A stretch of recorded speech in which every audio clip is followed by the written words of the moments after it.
The story we're discussing today is, it's perhaps the single most haunting unsolved mystery in American history. It's a story not just about a brutal crime, but really about a 65-year systemic failure, a failure that allowed a young child to be, well, to be completely erased from existence. We are looking at the sources surrounding the case of America's unknown child, aiming to understand the technological triumph that restored his name and the societal shame that protected his killer for so long. What if I told you a child's brutally beaten body was found wrapped in a blanket inside a cardboard box in the woods, and for 65 years, nobody knew his name?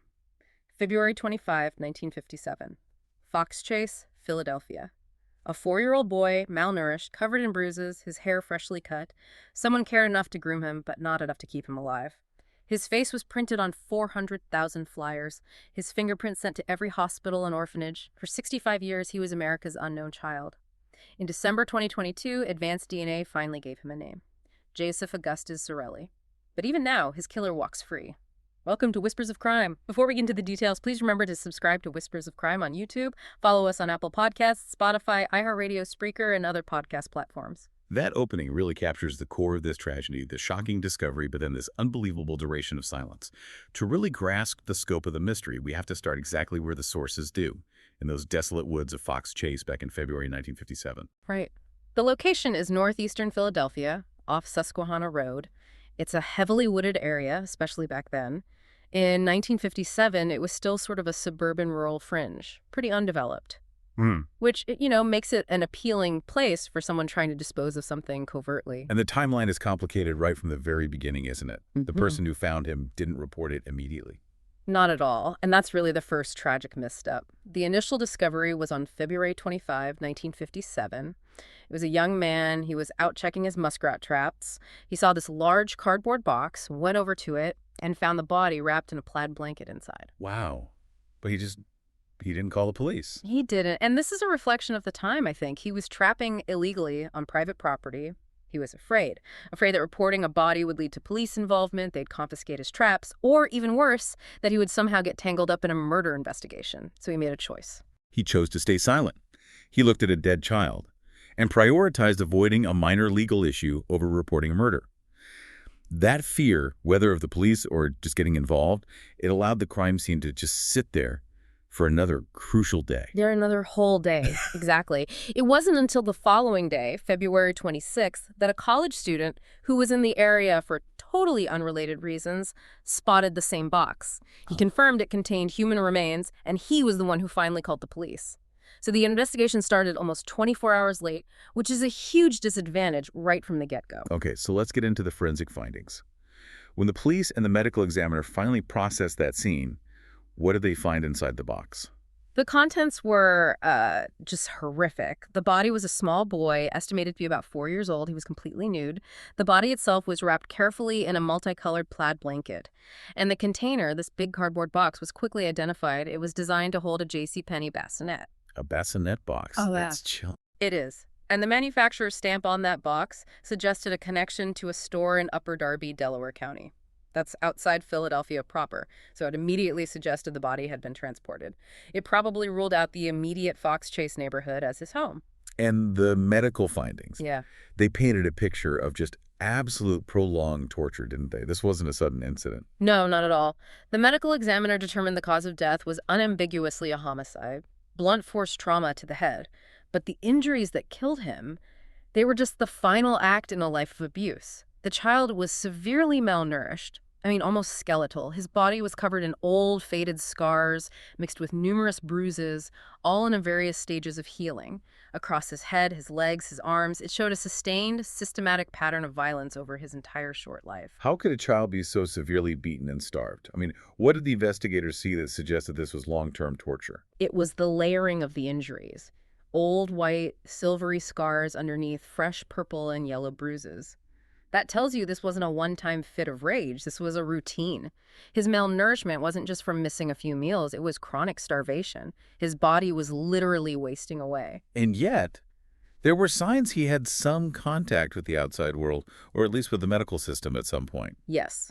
Investigators found several specific surgical scars. There was one on his ankle, one in his groin area, and an L-shaped scar under his chin. He also had marks on his arm consistent with an IV line. These were immediately crucial clues because they suggested he had, at some point, received professional medical care. So they thought they could find a record, a hospital, an orphanage. Someone had to know who he was. That was the hope. They believed a medical record, no matter how minimal, must exist somewhere. It's just a devastating duality. A child who was starved and beaten, yet at some point he received care serious enough to require surgery. And that leads directly to the most baffling part of the evidence, what you called the forensic paradox, the signs of care that were given right before or even after his death. This is where you really start to get into the psychology of the killer. Despite all this overwhelming evidence of chronic neglect and of violent death, Joseph showed clear signs of, let's call it, predisposal preparation. His hair had been recently and very crudely cut. He was almost chopped short. His fingernails were newly trimmed. And most critically, his hands and feet showed pruning. Pruning, like he'd been in a bath. Exactly. Clear indication his body had been immersed in water for a prolonged period. It strongly suggests he was washed, maybe in a bathtub, shortly before being put in that box. A person who could beat a 4-year-old to death then pauses to give him a bath and trim his nails. Yeah. That suggests such an intense, volatile relationship, a conflicted caregiver. What's the thinking on that? It points to profound emotional conflict. The act of washing and trimming nails is, at its core, an act of care, or perhaps a frantic attempt to erase the evidence. The crude haircut might have been to remove identifiable features, or even to hide wounds on his scalp. The washing. Well, it could have been an attempt to cleanse the body of fingerprints or other biological evidence. It suggests the person responsible was intimately connected to him, struggling with immense guilt, or was just being coldly calculated, trying to make sure he remained unidentifiable. So let's turn to that immediate 1957 investigation. It's a clear homicide. Police are highly motivated. They distribute 400,000 flyers. Why did this case go cold almost instantly? The investigation hit an insurmountable wall for one reason. Joseph Augustus Zarelli was never reported missing. Nobody was looking for him. Nobody. That's the single most critical failure point. The police efforts were enormous for the 1950s. I mean, 400,000 flyers put in every gas bill across Philadelphia. They created a death mask to show people. They checked hundreds of institutions for those surgical scars. But it was all for nothing because no one was on record as missing a child who matched his description. 400,000 attempts to jog someone's memory. Mm-hmm. And yet, silence. No one claimed him. No one even acknowledged he ever existed. And that confirmed their theory of active suppression. Joseph wasn't just neglected. His entire life was hidden from view. He was a ghost child. His very existence was a threat to the people responsible for him, and the violence he endured was conducted behind this perfect veil of secrecy. If the abuse was so obvious on his body, the starvation, the scars, how did no one outside that inner circle, a neighbor, a relative, a doctor, how did no one ever step forward in the 4 years he was alive? It suggests one of two things, and we see this a lot in historical cases of child abuse, especially with unwed parents in that era. First, extreme isolation. Joseph may have been literally hidden, kept in a basement or an attic, with almost no contact with the outside world. The second possibility is that the few people who did know about him were either too intimidated, too complicit, or just willfully blind to the suffering. They chose not to break the silence. And the medical search for those scars also went nowhere. And a complete dead end. It meant that any medical care he received was either completely undocumented or it happened so far outside the Philadelphia area that no one could connect the dots. What about the other clues at the scene? I know they found a few items. They did. There was a man's blue corduroy cap, a child's scarf, and a man's white handkerchief with the letter G embroidered on it. For decades, these were treated as the most crucial leads. They thought the cap might have been dropped by the killer. But despite all the publicity, none of it led anywhere. The inability to even give the victim a name was the fatal flaw. And so, in 1957, he was buried in a potter's field, his gravestone marked only as America's unknown child. The tragedy was cemented in that anonymity. And that anonymity lasted for decades. Without new evidence, the investigation just dangered. It morphed into a reliance on theories, didn't it? Sometimes driven more by obsession than hard facts. That's a perfect way to put it. The vacuum left by his identity was filled by these compelling but ultimately unproven narratives. The most famous early theory, the one that really captured the public's imagination, was the foster home theory. And it was compelling because the foster home in question was just 1.5 miles from where the body was found. This was the theory championed by Remington Bristow. He was an employee at the medical examiner's office, and he became completely consumed by this case. But utterly consumed. He pursued this case obsessively. until his death in 1993. He even kept a copy of the boy's death mask, and his focus on this specific foster home was reportedly triggered by a suggestion from a New Jersey psychic he consulted in 1960. A psychic. How ethical was it for an investigator to be relying on a psychic? I mean, how much did that and his own obsession potentially distract from the actual fact? It's a huge ethical question by modern standards, but you have to understand the desperation. The case was ice cold. They had nothing. So Bristow followed this lead, and he found what he believed was confirmation. In 1961, he went to an estate sale at that very foster home, and there in the basement, he found a dusty, discarded JCPenney bassinet box, the exact same model. He also saw blankets on the clothesline that he felt resembled the plaid blanket Joseph was wrapped in. For Bristow, that was the smoking gun. I have to admit, that's incredibly compelling circumstantial evidence. A box of the same type, just a mile and a half away. What was his theory? His conclusion was that Joseph was the illegitimate son of the foster home owner's stepdaughter. In the 1950s, an unwed pregnancy was a massive scandal. So his theory was the boy was hidden away to conceal the birth, and then the boy died, either accidentally or violently, and the family panicked and disposed of the body just down the road. It's a coherent theory, Hmm. but it was eventually dismissed decades later. Why didn't it hold up? It was reinvestigated in 1998 very thoroughly by police and the VDOC Society, which is a group of forensic professionals who tackle cold cases.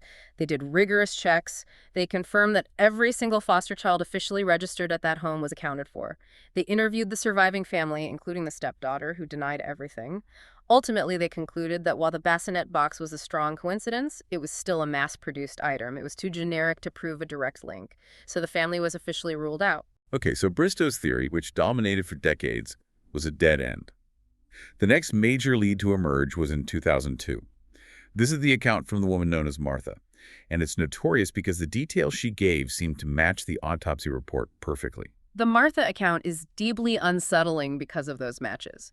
In February 2002, a woman identified only as M, or Martha, she contacted police through her psychiatrist. She claimed that back in 1954, when she was 11, her parents illegally purchased a boy they called Jonathan.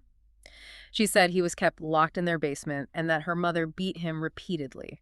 And she gave a specific account of his death. She did.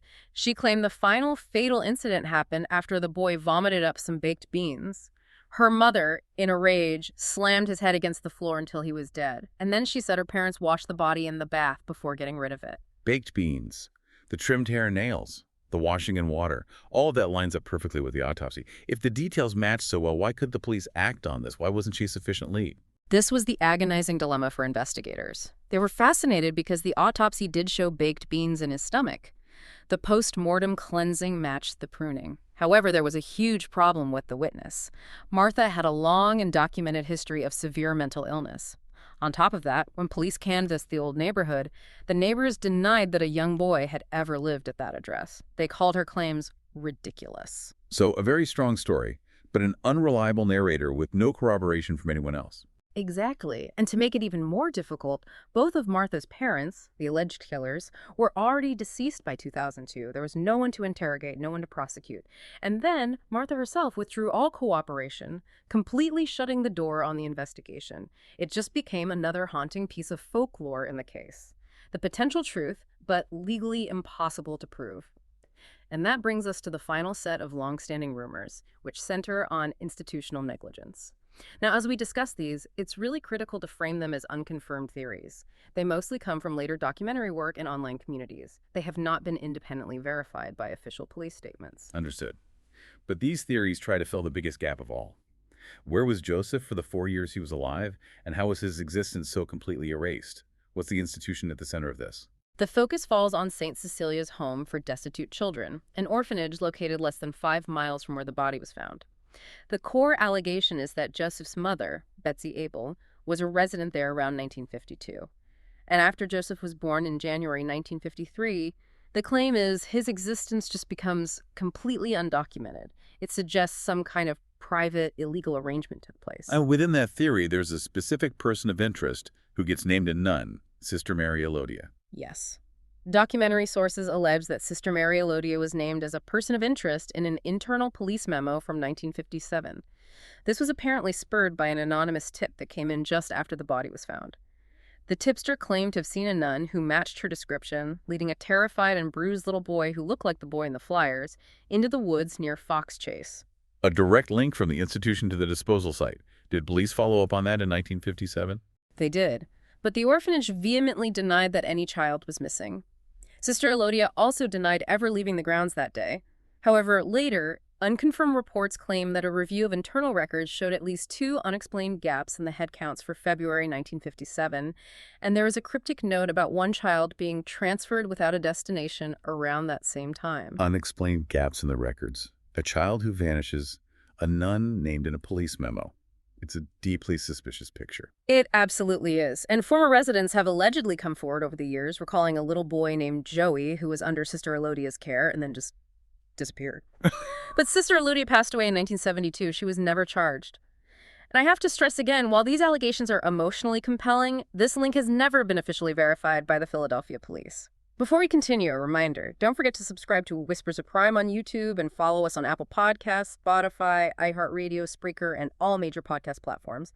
Like, share, and comment on this episode. Drop your review and rating. So after 65 years of speculation and theories that led nowhere, the only way forward was through hard science. The failure to identify him wasn't really a failure of detective work. It was a limitation of the technology of the time. Let's shift to the technical revolution that finally gave Joseph his name back. The push toward science really started in the late 1990s. In 1998, Joseph's body was exhumed for the very first time. The goal was to extract DNA from a tooth and get a profile into CODIS, the national DNA database. But that 1998 attempt didn't work. Yeah. And that shows the limits of that era's technology, right? Yeah. Why was CODIS not enough for a case like this? The failure was twofold. First, the sample they got in '98 was difficult to work with because of the degradation over the years. But more importantly, CODIS uses what's called STR analysis. It compares profiles based on about 20 or so specific genetic markers. It's designed to find direct hits, the person themselves, or very close family, like a parent or sibling, who are already in the system for some reason. Since Joseph's immediate family wasn't in CODIS, the system was useless. It just couldn't bridge the gap to a distant relative who'd never had contact with law enforcement. So the case went cold again, until the dawn of forensic genetic genealogy, or FIGG. This is the technology that started to break open cases like the Golden State Killer around 2018. FIGG is the absolute game changer. It uses what's called SNP, data single nucleotide polymorphism. While the old method looks at a couple dozen markers, SNP analysis looks at hundreds of thousands of markers along the DNA strand. That sheer volume of data allows genealogists to trace deep family relationships, third cousins, fourth cousins once removed, people who have voluntarily uploaded their own DNA to public sites like GED Match or Ancestry. That distinction, a few dozen markers versus hundreds of thousands, is what turns it from a simple matching game into building an entire family tree. And to do that, police knew they needed a much better DNA sample than what they got in 1998. Absolutely. So on April 24th, 2019, they got a court order to exhume Joseph for a second time.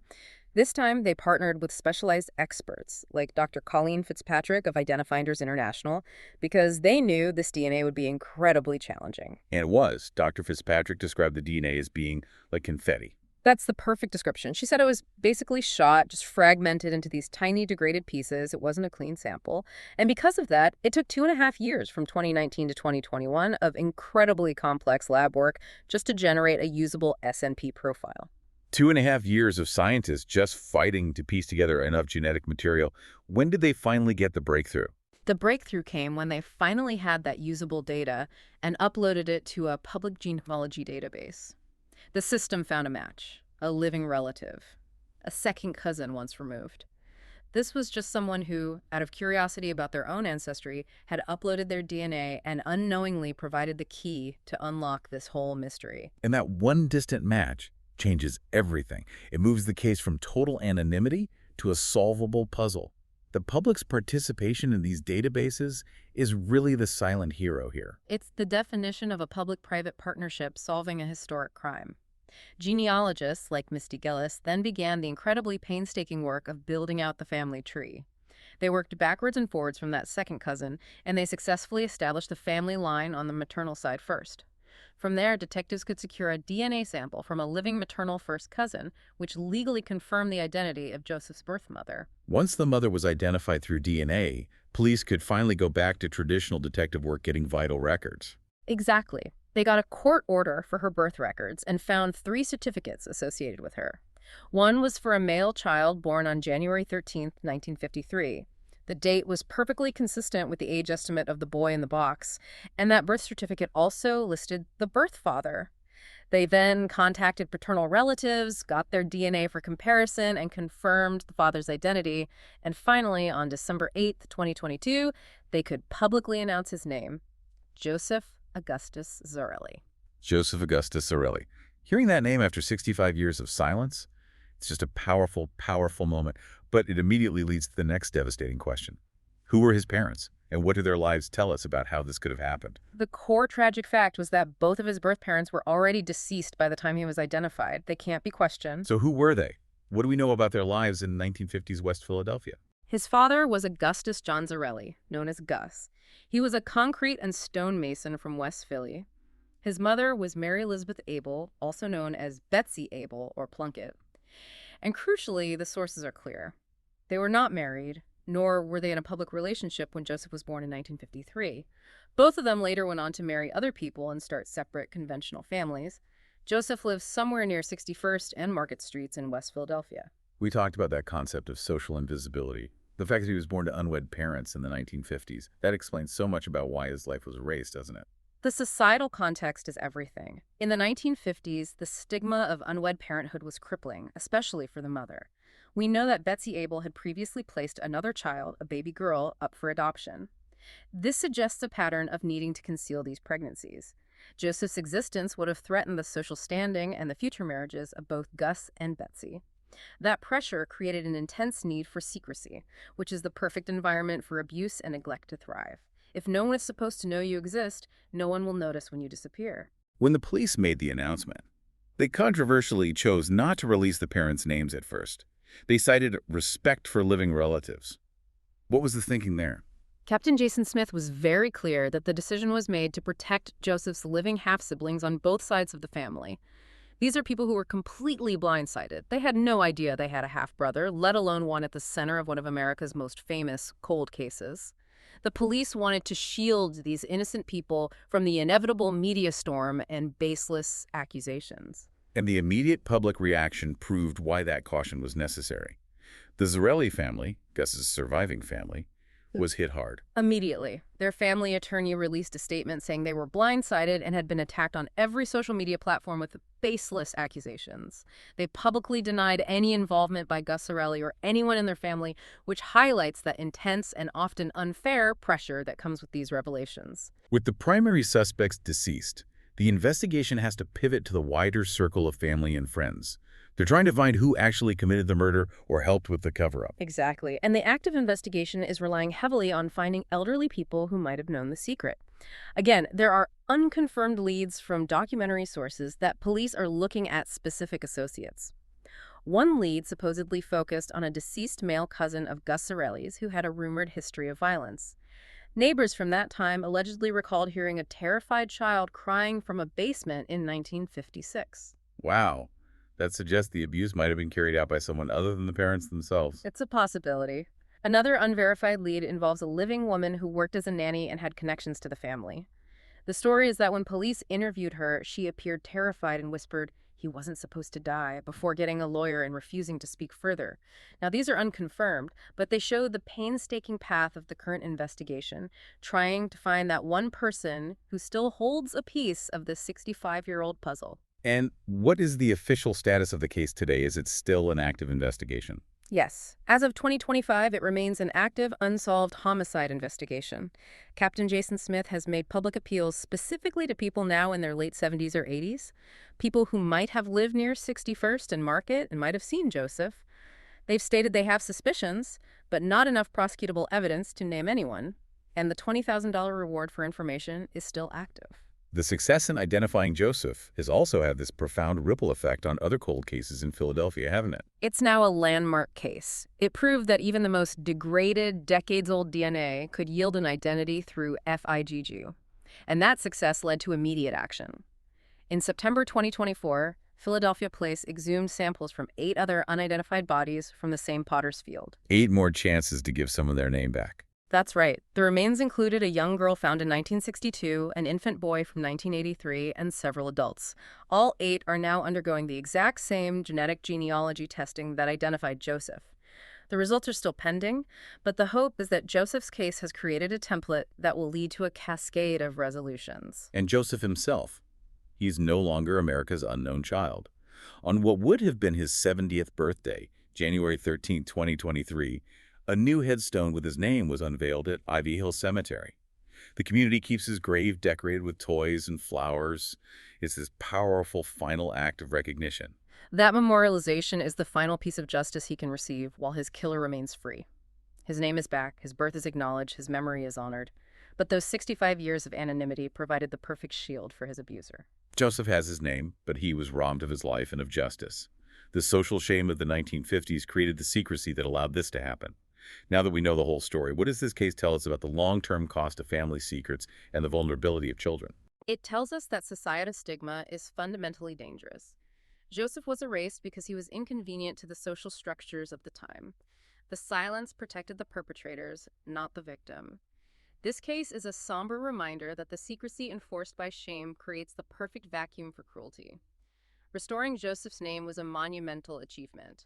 But the investigation now depends on someone, somewhere, finally breaking that 65-year wall of silence to get the full measure of justice he deserves. Joseph Augustus Zarelli is no longer America's unknown child. His identity has been restored, but the hardest work finding the killer remains. The investigation continues, relying on someone breaking a long-held silence. If you have any information regarding the death of Joseph Augustus Zarelli, please contact the Philadelphia Police Department Homicide Unit.